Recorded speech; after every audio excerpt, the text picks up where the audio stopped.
नमस्कार मंडळी, आपण गेलो आळंदीला, चालू बॅक टू मुंबई. तर जेव्हा तुम्ही लोणावळा क्रॉस करतात ना, तेव्हा तुम्ही ह्या एका स्पॉटला येऊन थांबता. इकडे तुम्ही पाहू शकतात कारवाले जातात राईटनी एक्सप्रेसवेनी आणि बायकर जातात स्ट्रेट या रस्त्याने.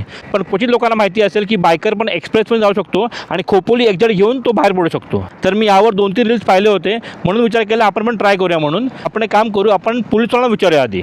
सर खोपोलीला खोपोली एक्झिट आहे ना? पण तो एक्झिट लेफ्टलाच आहे ना? नाही, राईटला एक्झिट आहे, खोपोली एक्झिट. अच्छा, थँक्यू सर, थँक्यू. तर मंडळी तुम्ही ऐकलं असेल पोलीसवाले काय म्हणाले, आपण इकडून घेऊ शकतो. आता तुम्ही इकडे आल्यावर ना समोर बोर्ड पण आहे बघा, दुचाकी वाहनांना खोपोली महामार्ग परवानगी आहे. म्हणजे इकडून गेल्यावर खोपोली एक्झिट जो येईल तिकडून आपल्याला बाहेर पडायचं आहे. चला, तर एक्झॅक्टली हा एक्झिट कुठे आहे ना ते तुम्हाला दाखवतो. आता आपण एक्सप्रेसवे घेतलेला आहे. मी फर्स्ट टाईम इकडून येतो आहे, थोडं धगधग होतं आहे कारण तो एक्झिट फक्त नीट काढला पाहिजे. तो एक्झिट नाही काढला आणि जर स्ट्रेट गेलो तर संपला विषय, फाईन पे फाईन. म्हणून मी गाडी खूप स्लो चालवतो आहे, जेणेकरून आपल्याला एक्झिट तो बरोबर माहिती पडेल. मुंबई पुणे एक्सप्रेसवेवर पहिल्यांदा आपण बाईक चालवतो ना, मजा येते. आता पुढे बघा, पुढे बोर्ड येतो बघा, keep right for Khopoli exit. दिसतो तुम्हाला बघा, keep right for Khopoli exit 2 kilometre ahead.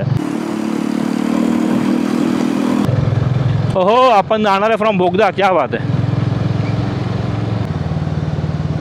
हा वॉटरफॉल. चला, बोगदा लागलेला भाई. चला, फायनली आपण बोगदा एंटर केलं आहे.